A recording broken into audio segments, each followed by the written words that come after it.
Einen wunderschönen, liebe Freunde, und willkommen zurück beim Foreign Trails Vlog. Diesmal von einer kurzen Feierabendrunde hier in meinem kleinen Privatsandkasten.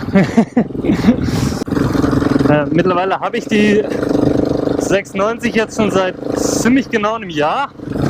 Habe knapp 20.000 Kilometer drauf gefahren. Da habe ich mir gedacht, das ist eigentlich mal ein guter Zeitpunkt, um mal ein kurzes Review zu machen, ein bisschen darüber zu sprechen, was mir am Bike gefällt, was nicht, was meine Erwartungen erfüllt hat, was nicht.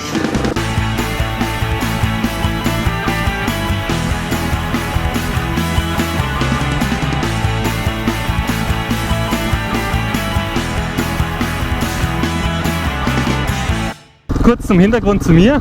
Ich fahre jetzt ungefähr seit 8 Jahren Motorrad, habe keinen wirklichen Offroad-Background, habe damals in Deutschland primär Touren durch die Alpen oder sowas gefahren, bin dann 2014 mit einer Afrika-Twin auf große Reise aufgebrochen, wollte eigentlich bis nach Australien, hänge jetzt aber irgendwie in Dubai fest.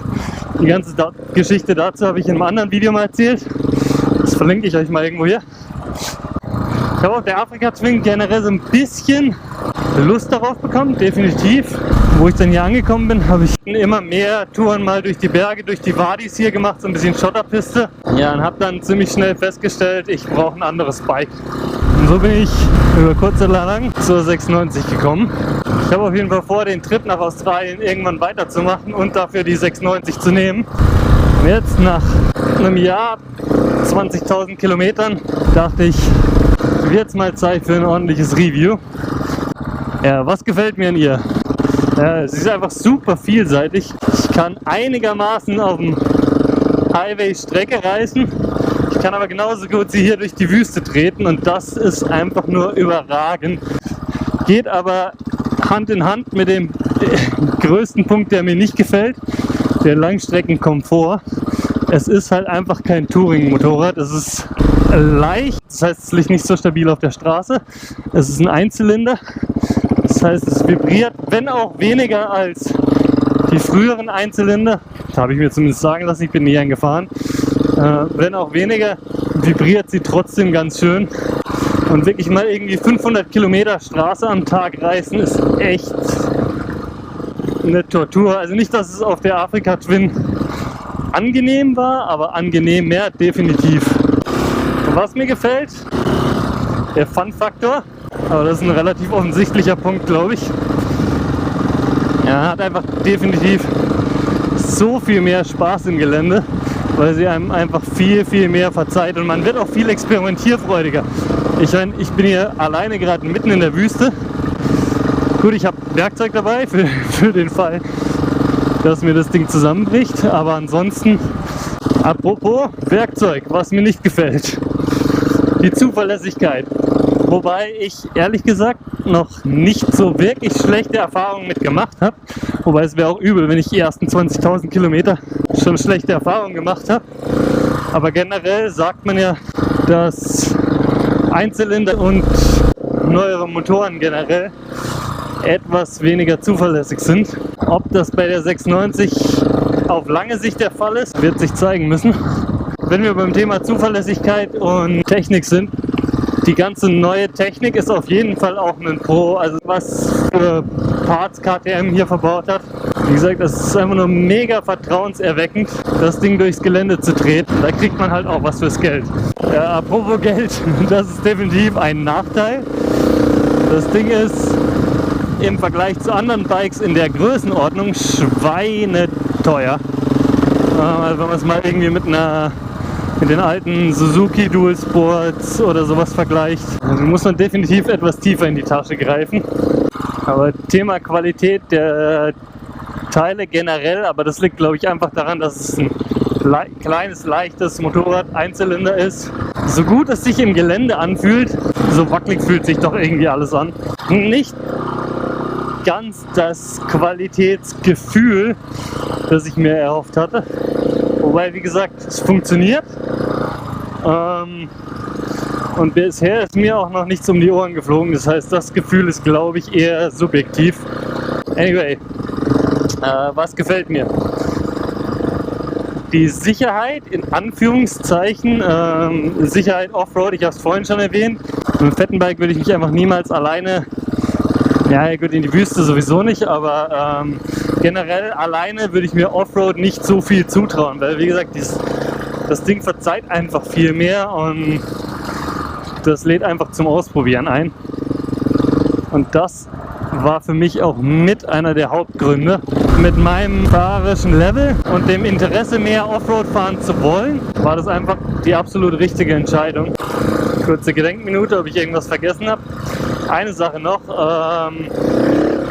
mit ein Grund, warum ich mir das Ding gekauft habe, waren die 6 Gänge. 6 Gänge sind definitiv generell ein Pro, allerdings bei der 690 auch ein Kontra. Da wurde leider die Gearbox von der 690 Duke verwendet, 1:1 übernommen. Das heißt, die Gänge sind einfach generell nicht 100% abgestimmt, da wurden einfach nur kleine Ritzel drauf gemacht, fertig. Das heißt, ein Moped mit 5 Gängen, mit einem besser angepassten Getriebe, fährt sich vermutlich auf dem Highway besser. So die Afrika Twin zum Beispiel, der hat auch nur 5 Gänge und kam perfekt mit 140 klar. Und 140 ist hier schon ziemlich am Anschlag. Eine Sache, die man aber definitiv im Hinterkopf behalten muss, wenn man sich das teure Moped zulegt und wie ich fürs Reisen nutzen will, kommt noch extrem viel Zubehör mit dazu. Ich denke, ihr habt es auf den Videos gesehen. Ich werde auch mal gleich noch ein bisschen näher drauf eingehen.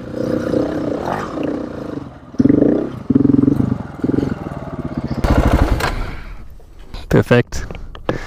Kaum erwähne ich, dass hier alles etwas vibriert. Kommt der Spiegel los. Thema Zubehör. Das Ding hat nicht mehr allzu viel von der 690. Ja, was habe ich dran gemacht? Erstmal die wichtigsten Dinge. Gut, Luggage Rack. Wobei man hier dazu sagen muss, dass es selbst für Soft Luggage, das man direkt dran schrauben könnte, relativ wichtig ist, weil die 690 selber keinen Subframe hinten hat. Das heißt, die ganze Last liegt hier auf dem Tank. Und was das Luggage Rack macht, ist die Last so ein bisschen auch hier runter auf die Fußrasten zu verteilen.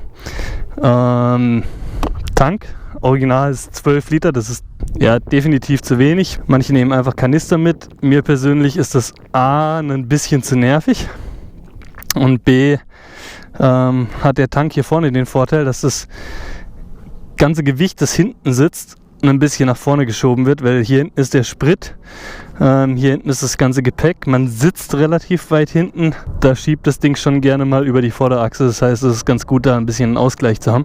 Sitz, ja, der Original ist grenzwertig, wobei nicht ganz so schlimm, wie ich es mir vorgestellt habe, aber trotzdem. Und zu guter Letzt Windschutz. Ich hatte erst das Standard-Windshield aus dem KTM Power Parts Katalog, haben mir jetzt vor 6 Wochen, glaube ich, das Lynx Fairing aus Kanada drauf gemacht. Primär wegen Windschutz, auch so ein bisschen wegen dem Licht. Ja, das Windschild hier ist definitiv ziemlich geil. Optisch etwas grenzwertig, aber es gibt einfach einen mega guten Windschutz, wenn man das Ding bis nach hier oben schieben kann. Sieht dann grenzwertig aus, funktioniert aber und bin ich auf längeren Autobahnetappen sehr dankbar für. Und auch das Licht ist einfach überragend. Schauen wir mal, wenn ich hier noch ein bisschen länger quatsche, dann kann ich euch auch mal eine kurze Nachtszene zeigen. Ja, das hat sich definitiv gelohnt, auch wenn es mit den LED-Scheinwerfern ziemlich teuer war. Ja, ansonsten Standard Touratech Bashblade, original ist eine Plaste dabei. Hier vorne hatte ich Thema Komfort, wegen den Vibrationen auch im Lenker. Hatte ich mir hier von KTM gummigefederte, wie heißt das Ding? Gummigefederte Lenkmanschetten? Keine Ahnung. Gekauft. Die Dinger taugen nicht, also es hat sich kaum gelohnt. Vor allem, weil die schweineteuer waren. Handschutz. Ich persönlich finde, die Investition in die aus Metall lohnt sich. Ja, Luggage Rack, wie gesagt, Touratech. Das hier oben habe ich von einem aus Serbien, glaube ich, Peromoto.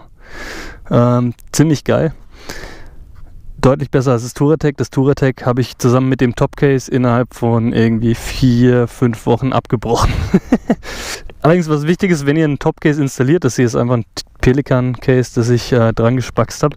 Wenn ihr einen Topcase installiert, dadurch, dass das Ding nur hier vorne fixiert ist, hat es trotzdem noch, auch wenn das deutlich massiver gebaut ist als das Touratec, hat es trotzdem noch ziemliche Hebelwirkung.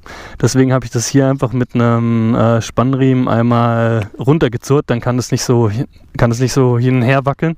Und aktuell fahre ich mit Soft Luggage von Adventure Specs. Da debattiere ich immer noch so ein bisschen mit mir selber. Das Soft Luggage hier ist auf jeden Fall genial, weil ganz ehrlich, hier kann man das Bike mit Schlüssel irgendwo am Straßenrand parken, 2 Tage später wiederkommen und die Wahrscheinlichkeit ist extrem groß, dass es noch da ist. Aber eine Geschichte mit Soft Luggage ist halt immer so ein bisschen die Sicherheit und ja, ich bin mir noch nicht sicher, ob ich nicht doch irgendwie irgendwann wieder Koffer dran schraube. Vor allem für die lange Weiterreise dann. Ja, aber ich glaube, das war's gewesen, so mehr oder weniger, was das Zubehör angeht. Kommen wir zum Fazit.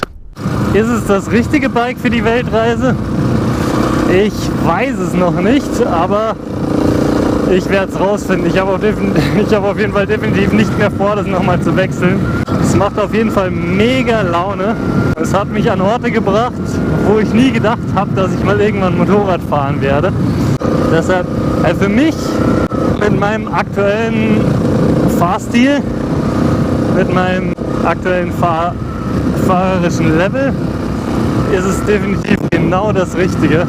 Wobei das Ding in Deutschland ist halt vor allem auch, dass man in Deutschland kann man sowas wie hier halt einfach auch gar nicht machen. Von daher, ich weiß nicht genau, ob es für Deutschland das richtige Bike ist. Enduro fahren irgendwo geht halt einfach nicht. Für mich aktuell ist es definitiv die richtige Entscheidung gewesen. Ob es die richtige Entscheidung für die Weltreise ist, wird sich zeigen, aber die Dinger sind nicht so unzuverlässig, wie manche Leute vermuten lassen. Es haben einige die 690 um die Welt gefahren. Klar, man muss ein bisschen mehr darauf achten, nehme ich mal an. Das Ding braucht definitiv gute Pflege, aber dann sollte dem eigentlich nichts im Weg stehen. Gibt es irgendwas, was ich an dem Bike ändern würde? So wie es jetzt aktuell dasteht, eigentlich kaum. Eventuell, wie gesagt, Wechsel auf Hard Luggage. Da bin ich mir noch nicht ganz sicher. Aber ansonsten ist es einfach die mega Spaßmaschine. Ich meine, guckt euch an, wo ich hier unterwegs bin. Das ist einfach nur überragend. Und das mal so schnell am Feierabend. So, jetzt sollte ich mal besser schauen, dass ich hier noch rechtzeitig wieder rauskomme, bevor endgültig das Tageslicht weg ist. Das Ganze zum Nachlesen findet ihr auch nochmal etwas detaillierter und strukturierter und nicht so frei Schnauze auf dem Blog. Den Artikel dazu verlinke ich. Ja, in diesem Sinne sage ich mal wieder vielen Dank fürs Zuschauen. Wenn es euch gefallen hat, lasst einen Daumen hoch da. Wenn ihr mehr wollt, abonniert unseren Kanal. Und ja, in diesem Sinne, allzeit gute Fahrt und bis zum nächsten Mal.